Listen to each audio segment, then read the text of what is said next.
नमस्कार मित्रों, मैं अजय कुमार यादव। आज मैं आपको पृष्ठीय क्षेत्रफल और आयतन से संबंधित सवाल बताने वाला हूं। और इसमें सवाल जो हम लोग पढ़ेंगे प्रश्नावली 13.2 में, जो बेलन से संबंधित होगा।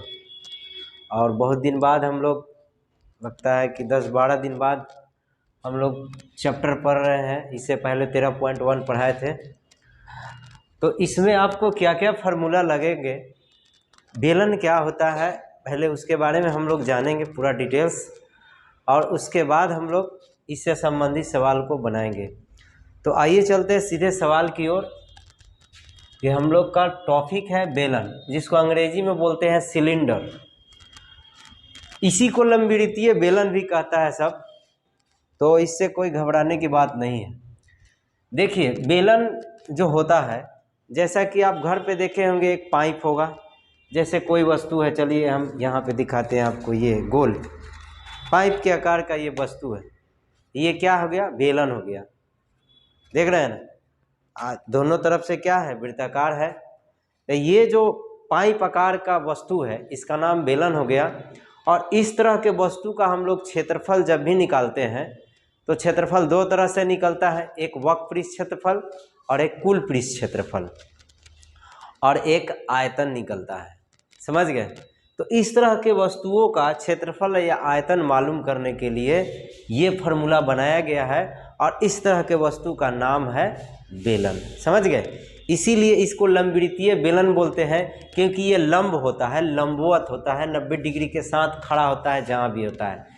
जैसे आप घर में देखते होंगे गोल पाया बनता होगा, तो वो पाया जो गोल होता है कंप्लीट, वो भी क्या होता है? बेलनाकार होता है। समझ गए?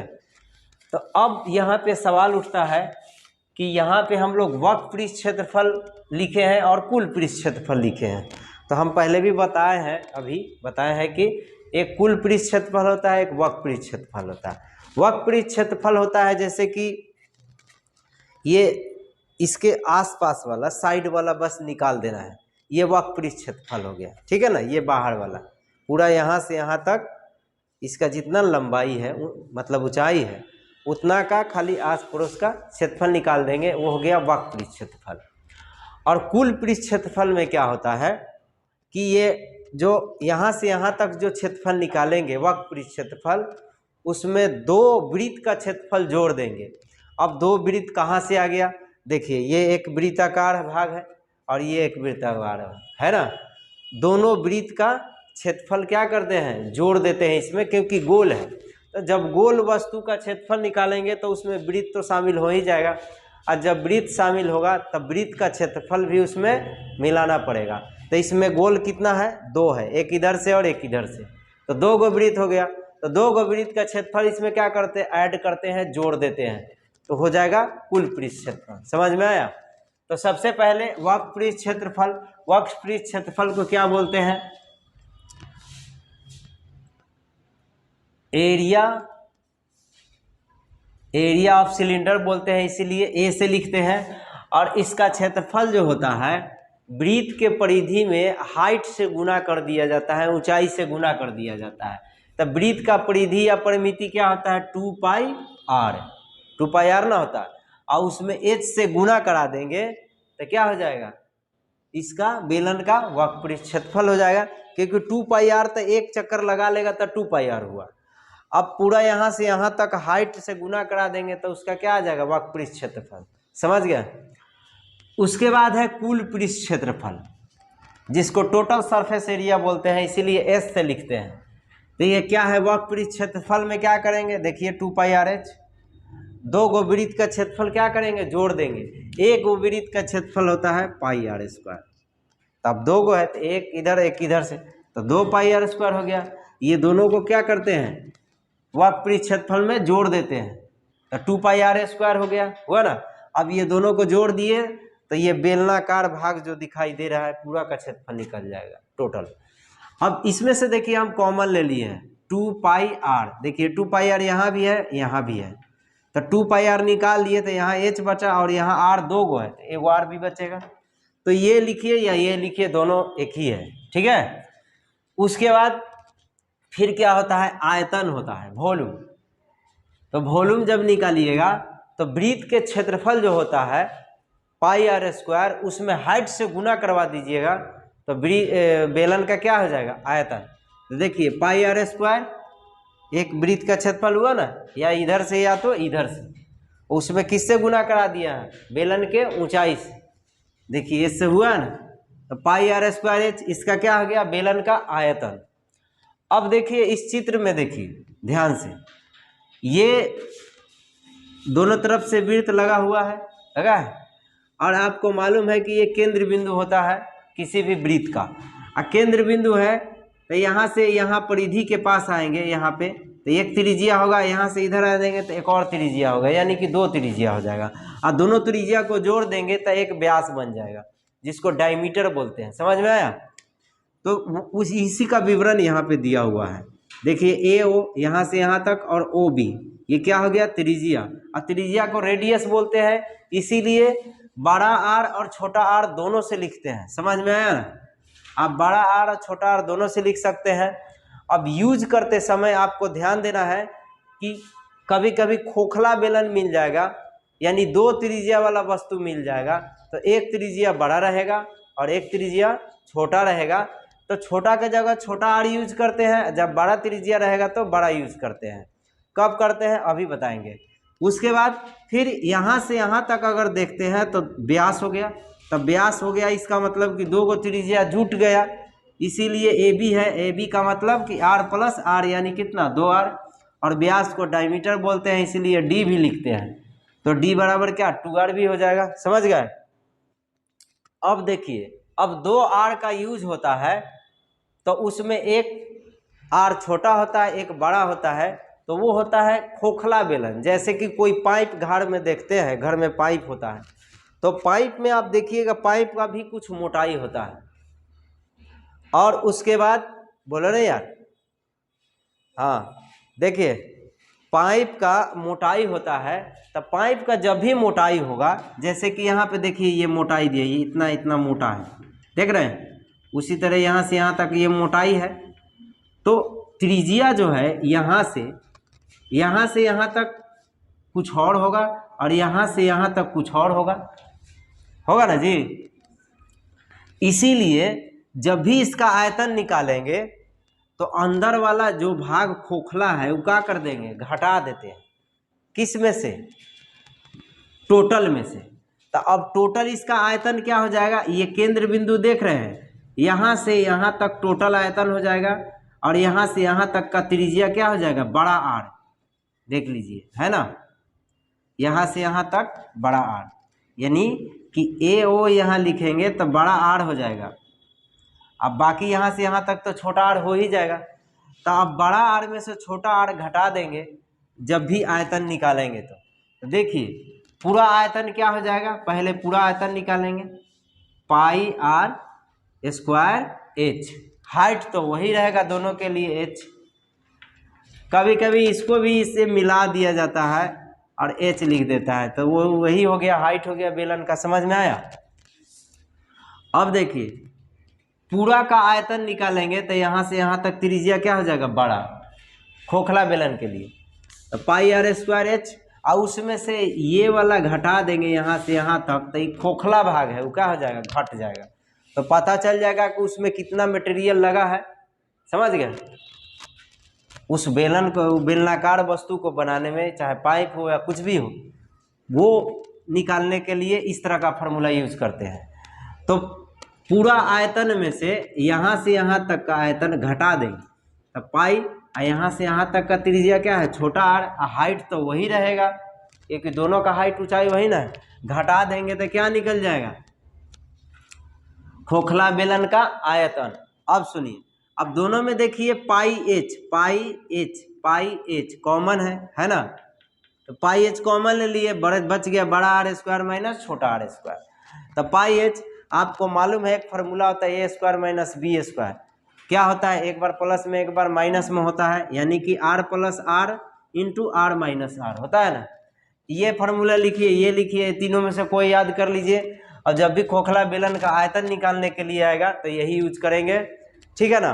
और जब भी खोखला बेलन का आयतन वक्रपृष्ठ क्षेत्रफल निकालने के लिए कहेगा तो एक आंतरिक कहेगा एक बाहरी कहेगा। तो बाहरी कहेगा तो pi R square H sorry 2πRH लिखेंगे। तो बाहरी कहेगा तो बड़ा वाला आर लगाएंगे। आंतरिक कहेगा वक्रपृष्ठ क्षेत्रफल तो छोटा वाला आर लगा देंगे। तो वो सवाल आएगा तो उस समय बता देंगे। फिलहाल आपको उम्मीद करता हूँ कि समझ में आया होगा। अब हम लोग इससे संबंधित सवाल की ओर चलते हैं। चलिए, ये एक सवाल है जो मैं आपको एग्जाम्पल के तौर पर बताना चाहता हूँ ताकि आपको फार्मूला कंप्लीट हो जाए। चलिए, सवाल है एक बेलन के आधार की त्रिज्या 14 सेंटीमीटर तथा ऊंचाई 30 सेंटीमीटर है। तो पहला वक्रपृष्ठ, दूसरा पूर्ण पृष्ठ और तीसरा आयतन ज्ञात करें। यहाँ पे दे दिया पाई का मान 22/7 लें। पाई का मान तो 22/7 होता ही है, आप पहले से भी याद होगा। तो आपको पाई का मान 22/7 याद रखना है। एक और मान होता है 3.1414 ... क्योंकि पाई अपरिमेय संख्या है, ये भी याद रखिएगा। और इसको 7 से भागा दीजिएगा तो पॉइंट कभी ख़त्म नहीं होगा। लेकिन इसको याद रखते हैं हम लोग, कितना भाग दीजिएगा तो 3.1414 और बहुत आगे आता है, इतना ही तक याद रखते हैं।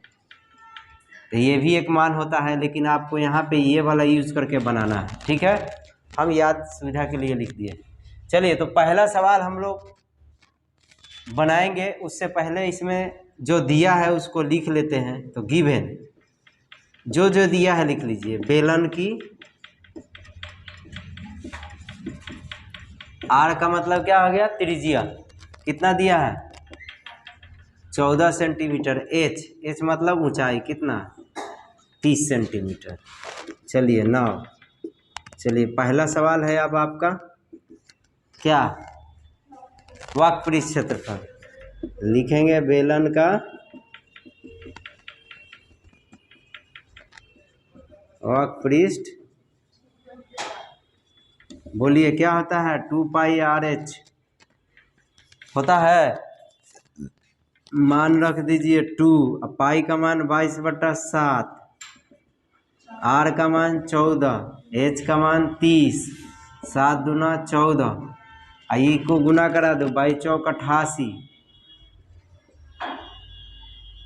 88 और 30, 0, 8 तिया 24, 8 तिया 24 और 2 26 सेंटीमीटर। सेंटीमीटर क्या हो जाएगा, सेंटीमीटर स्क्वायर। 2640 सेंटीमीटर स्क्वायर आ गया क्या, बेलन का वक्रपृष्ठ क्षेत्रफल। दूसरा क्या है, पूर्ण पृष्ठ क्षेत्रफल।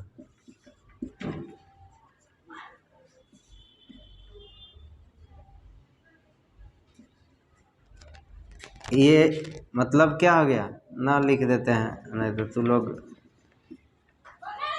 बेलन का पूर्ण पृष्ठ क्षेत्रफल क्या होता है, ये फॉर्मूला लिखा है ना, 2πH + R होता है ना, ये भी होता है। या और लिखा है 2πRH + 2πR², वो भी यूज़ कर सकते हैं। चलिए, तो 2 पाई का मान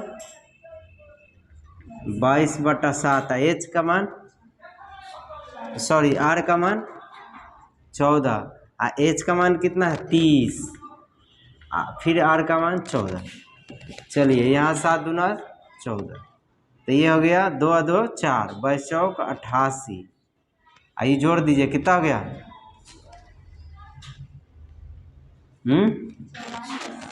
44। हाँ, 44 हो गया। अब इसको गुना करा दीजिए तो कितना हो जाएगा,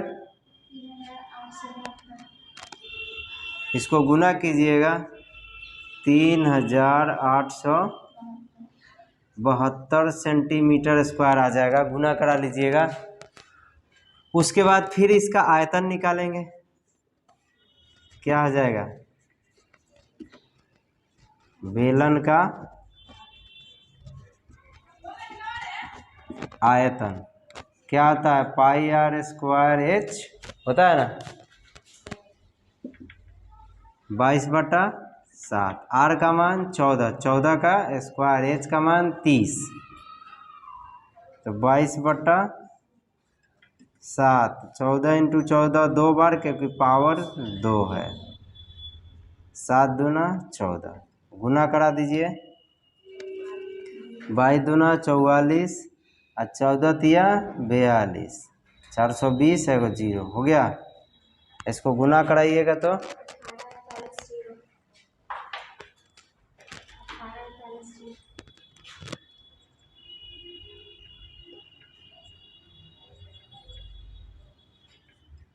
18,480 सेंटीमीटर क्यूब। जब भी आयतन निकालिएगा तो अगर सेंटीमीटर में देगा तो सेंटीमीटर क्यूब लिखिएगा, मीटर में देगा तो मीटर क्यूब लिखिएगा, ये याद रखिएगा। वरना आयतन में मीटर स्क्वायर कर दीजिएगा, सेंटीमीटर स्क्वायर कर दीजिएगा, गलत हो जाएगा, नंबर कट जाएगा। और क्षेत्रफल में सेंटीमीटर में है दिया तो सेंटीमीटर स्क्वायर लिखेंगे, मीटर में दिया है तो मीटर स्क्वायर लिखेंगे। ये ध्यान रखिएगा क्योंकि अधिकतर बच्चा इसी में गलती करता है। समझ गए? अब उम्मीद करता हूँ कि समझ में आया होगा। फिर अब हम लोग एक्सरसाइज की ओर मिलेंगे, तब तक के लिए धन्यवाद।